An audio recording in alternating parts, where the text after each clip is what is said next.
Saudações a todos, meu nome é Alan Trindade e esse é o Resenha Oculta. E hoje nós vamos falar sobre o ABC do ocultismo, de Papos. Esse livro foi publicado em 1987, na sua primeira edição, e em 2003, na segunda edição, pela Martins Fontes aqui no Brasil. Ele tem 345 páginas e é dividido em 5 capítulos. É a primeira vez que eu leio esse livro não é uma releitura, mas ele me remete a um momento da minha vida onde eu estava começando a estudar sobre ocultismo e esoterismo e eu tive meus contatos iniciais com esses autores clássicos, né, que são aqueles que embasam grande parte do conhecimento ocidental ou esotérico dos dias de hoje. E Papos é um desses indivíduos. E eu ouvia muito falar sobre Papos, até por causa da questão do martinismo e etc. Mas nunca tinha lido nenhum livro sobre ele. Então eu comprei esse livro, como esse livro se propõe a ser uma introdução ao tema do ocultismo, né, me serviu também como uma introdução ao tema Papos, ou como alguns preferem chamar, Papi. Eu vou chamar Papos mesmo porque eu estou acostumado a falar desse jeito. Bom, ainda nesse campo da nostalgia, eu lembro que quando eu era pré-adolescente, né, que foi quando eu comecei a ter esse contato, eu via dentro desses clássicos, dentro desses livros, esses autores citarem frequentemente sociedades secretas e ordens, né, e eu olhava isso tudo e ficava um tanto impressionado e admirado, né, eu pensava, nossa, eu nunca vou conseguir ser um membro de uma ordem, de uma sociedade secreta. Só pessoas muito iluminadas, só pessoas, espíritos de pura luz podem ser membros de sociedade secreta. Então, quando alguém chegava para mim e falava que era um membro de uma ordem, se eu tivesse alguma desconfiança da santidade daquela pessoa, eu desconfiava automaticamente da veracidade da afirmação dela. Eu pensava, não, essa pessoa provavelmente está mentindo, não deve ser um membro de uma sociedade secreta, porque só as pessoas escolhidas são. E eu tinha essa inocência, assim, né, que obviamente se perdeu depois de pouco tempo de estudo, já que não é tão difícil perceber o quanto de materialidade, no sentido negativo da palavra, existe dentro das ordens também. Então, obviamente, por quê? Porque as ordens são compostas por seres humanos, e seres humanos são falhos. Então, esse pensamento de santificação, né, de indivíduos, sejam eles criadores ou membros de sociedades secretas, é uma tolice. Né? Mais uma vez, sociedades secretas são compostas por seres humanos, e seres humanos são falhos, erram, acertam também, obviamente. Mas é exatamente esse o ponto. Né? Existe tanto equilíbrio dentro das ordens como existe na nossa sociedade. Então, se pessoas erram e acertam aqui fora, pessoas erram e acertam também dentro das ordens das sociedades secretas. Então, se você tem essa ideia um tanto quanto fantasiosa, pode esquecer. Não é assim que a coisa funciona. Não é porque alguém é um membro ou criador de uma ordem que esse alguém é um santo, no sentido mítico da palavra. Ok? Bom, e por que eu estou falando disso? Justamente pela fama, ao menos das pessoas que tinham contato comigo, me passavam sobre quem era Papos. E falavam que ele era um homem, um esoterista de conhecimento absurdo, de profundo, e etc, etc, etc. E eu, obviamente, por nunca ter lido nenhum escrito dele, aceitei essa informação. Obviamente que eu não reproduzia isso, mas parti desse princípio. E quando eu li esse livro, eu tive um certo choque, porque a quantidade de elementos um tanto quanto controversos que são encontrados nesse livro me remeteram justamente a essas memórias e me fizeram colocar isso frente a frente. Por que essas pessoas santificavam tanto Papos, e por que algumas pessoas santificam tanto alguns esoteristas, né? Provavelmente por desconhecimento, por ignorância, por não terem um conhecimento, seja sobre a vida desses indivíduos, ou até sobre os escritos desses indivíduos, porque muitas vezes não colocam uma visão crítica no sentido de análise, sobre esses escritos. Então, nesse livro específico, por exemplo, Papos tem uma tendência muito grande, como é meio comum para alguns esoteristas daquele período ali do século XX, XXI, XIX, etc., de tentar, século XIX e XX, de tentar cientificar o esoterismo. Mais uma vez, eu acho que eu já falei isso no outro vídeo. Esoterismo não é ciência. Esoterismo é um contexto de fé. Obviamente que, se nós tratarmos ciência conforme o entendimento antigo, dos antigos filósofos, etc., nós até podemos usar esse nome, mas não de acordo com os parâmetros atuais, daquilo que os cientistas chamam de ciência, porque não é a mesma coisa. Você não consegue utilizar os mesmos elementos que são encontrados dentro dessa ciência vulgar para a nossa ciência. Então, tentar colocar esses elementos dentro do ocultismo, dentro do esoterismo, é incorrer em erro, é se perder no meio do caminho, uma vez que cada coisa tem a sua própria função, cada caminho tem o seu próprio objetivo. Se a ciência vulgar ela tem um plano geral, o contexto esotérico, ocultista, ele tem um plano muito mais individual, né? Ele pode ser considerado ser ciência a nível microcósmico, digamos assim, porque é funcional desde que aquele indivíduo utilize aqueles elementos dentro do universo dele próprio. O livro ele começa com uma introdução sobre o que seria o ocultismo, e aí Papos faz todas essas diferenciações sobre sofia e logia e mancia. Então ele traz uma diferenciação sobre o que são os aspectos filosóficos, o que são os aspectos mânticos e o que são os aspectos de estudo, digamos assim, mais científicos. Então, de fato, isso existe. Essa diferenciação ele coloca como se fosse algo muito importante, muito necessário saber, mas eu não sei se isso é de fato tão necessário assim para alguém que tá iniciando. Mas de qualquer forma é válido saber a existência disso, saber que isso existe. Se decorar todos aqueles neologismos que ele cria vai ser realmente útil, doravante no plano de estudo de algum esoterista, de algum ocultista, não sei. Porque me parece algo muito específico. Você não vai encontrar todas essas terminologias em todos os tratados, em todos os livros ocultistas. Mas vai te dar uma noção sobre o que é cada coisa, e também vai te dar uma boa noção sobre como diferenciar essas coisas.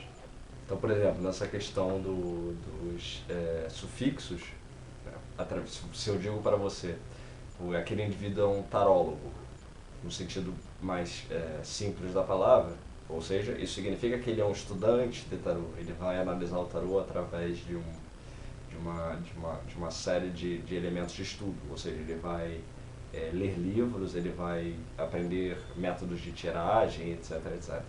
Já um taromante, por exemplo, conotaria a ideia de um indivíduo que se utiliza de sua intuição, de métodos adivinhatórios, não tão intelectuais.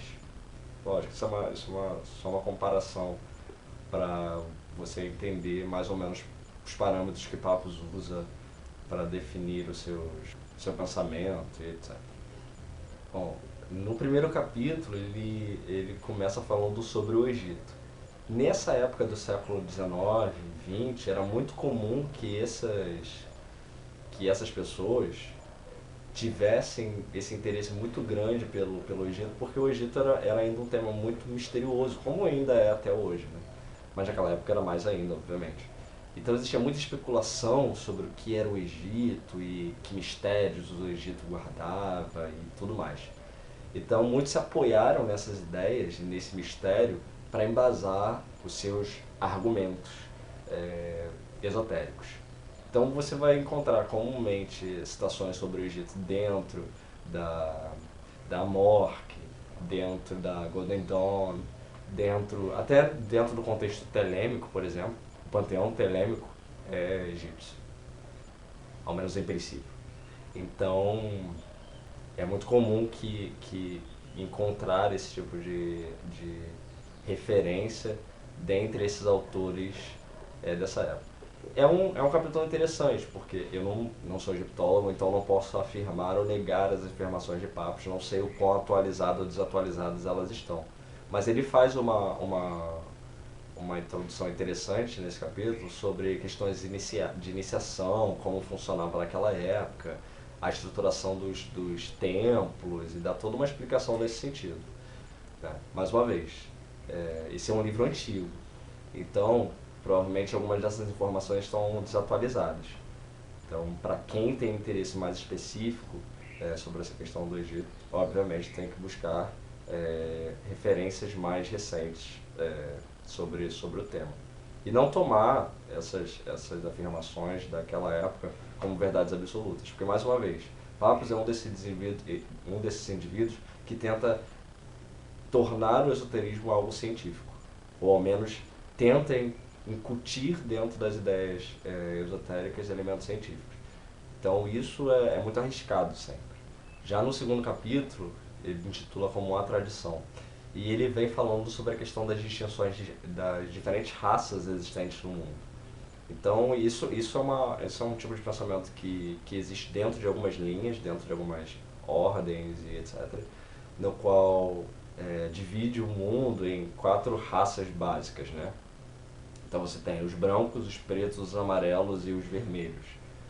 Mais ou menos cada qual relacionado a um diferente continente. Então você tem os vermelhos na América como um todo, tá, o continente. Você tem os pretos na África, você tem os brancos na Europa e você tem os amarelos na Ásia. Obviamente que essa questão se mistura um pouco. E aí ele fala sobre essa questão da associação das raças, ou seja, sobre os períodos de domínio que cada raça exerce no mundo. Então, os brancos seriam a raça dominante no momento, né?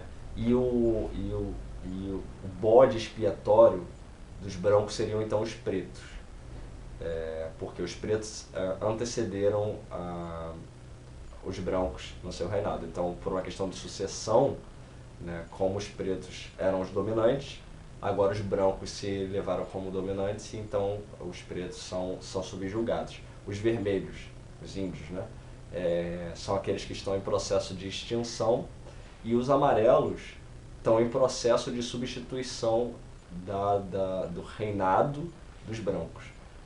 Ou seja, você tem mais ou menos um plano, né, um planejamento sobre como se dá essa sucessão de dominação do mundo pelas raças, etc. Não é algo tão absurdo, né? Se você for parar para pensar, tem um certo embasamento histórico nisso, nesse ponto. O problema é que ele abusa um pouco dessa teoria e vai além, afirmando a existência, por exemplo, de Atlântida, Lemúria e de povos atlantes e etc. Isso é muito complicado, porque esse tipo de afirmação carece de fundamento científico, é mais uma daquelas afirmações muito mais religiosas do que de ciência. Então, ele chega ao ponto de desenhar um mapa sobre a migração desses povos, né, onde eles teriam vivido e etc. Então, vou mostrar aqui, não sei se é possível ver claramente, mas todas essas partes pintadas de preto teriam sido então os locais para onde os atlantes migraram, né? E se vocês forem perceber, existe uma quantidade muito grande de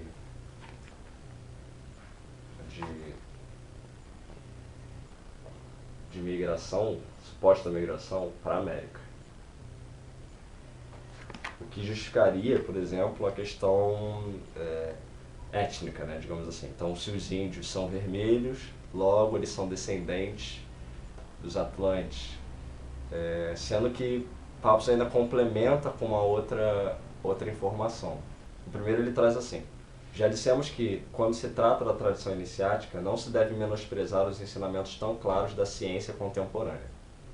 Ao elaborar-se o mapa dos terrenos primários do nosso planeta, percebe-se que correspondem quase completamente às colônias dos Atlantes, quando a Atlântida era o continente solar do nosso planeta e os outros continentes formavam, na maior parte, ilhotas ou grandes ilhas perdidas sobre o mar. Vê-se muito bem essa disposição no mapa que elaboramos, esforçando-nos para reconstituir os perfis da Atlântida. Neste mapa, os terrenos primários são indicados em preto. Então, como eu disse, né, todas aquelas marcações em pretos teriam sido, então, espaços de migração dos Atlantes. Aquilo foi na página 3. Esse aqui já é na página 73. Os Atlantes foram, por toda parte, maravilhosos manejadores de fogo, e a eles se deve a difusão do bronze por toda a terra. Mas eles chegaram a conhecer o aço, ou pelo menos o ferro. Veja bem, isso é uma afirmação, correto? Lembrando que uma grande parte do mapa é pintada de preto, que significa que esses povos originais teriam migrado para esses continentes, ou seja, a América seria um desses continentes. Sendo que os índios não conheciam o manejo do ferro, ao menos os índios aqui do Brasil, por exemplo, onde o mapa é bem grafado. Logo, como que, sendo os índios que aqui habitavam, se eles eram descendentes desses povos, que eram exímios manejadores do ferro e etc., do metal, vamos dizer assim, como que eles desconheciam os métodos de fabrico de armas, etc., compostas por metal? Uma coisa estranha. Correto. Então é nesse momento que eu faço questão de relembrar todos esses pontos de que uma coisa são as afirmações esotéricas dentro dos contextos a qual nós podemos falar das nossas ciências. Outra coisa é outro campo. Então isso cabe, esse tipo de afirmação cabe a historiadores, cabe a antropólogos, cabe a pessoas que são dedicadas exclusivamente a lidar com esse tipo de assunto. Não cabe a um esoterista que não tem uma formação desse tipo, ou não tem um bom senso de não fazer afirmações desse tipo sem fundamentação científica, fazê-lo. Ok, era um outro tema, um outro contexto, talvez ele tenha se baseado em alguns documentos equivocados, etc. Mas cabe a nós, nos tempos atuais, não nos basearmos nisso. Porque hoje nós sabemos que esse tipo de informação não procede. Então, mais uma vez, esoterismo não é religião. Não é algo que você tenha que crer para praticar. Crer no sentido de uma fé cega, conforme os religiosos falam. Nosso contexto é um outro contexto. Já no capítulo 3, ele faz um comparativo entre ciência atual e antiga, e ele vem mais ou menos dessa linha, tentando incorporar elementos e justificar uns pelos outros. No capítulo 4 ele vem falando sobre doutrina, então cosmogonia, avatares, a astrologia e todos esses elementos mais gerais dentro dos conceitos esotéricos. No capítulo 5 ele vem falando sobre, ele titula esse capítulo como Ciência Oculta. E aí ele vem falando sobre maçonaria, martinismo, simbolismo, dá inclusive uma bibliografia martinista, no qual ele indica que os indivíduos deveriam ler, etc. Então você vê que nesse último capítulo, por exemplo, ele é bem interessante porque ele se atém um pouco mais ao contexto de ordem, ao contexto esotérico, ao contexto ocultista, e não divaga tanto entre outros temas que não são tão verossímeis assim. O livro, então, ele é bem intencionado, mas ele é exagerado. Ele é apelativo em muitos momentos e carece de fontes para muitas das afirmações, como acho que eu citei anteriormente. E ele é um clássico, ao menos no que tange o seu autor. e só por isso que ele é indispensável. Muito obrigado pela atenção e até a próxima.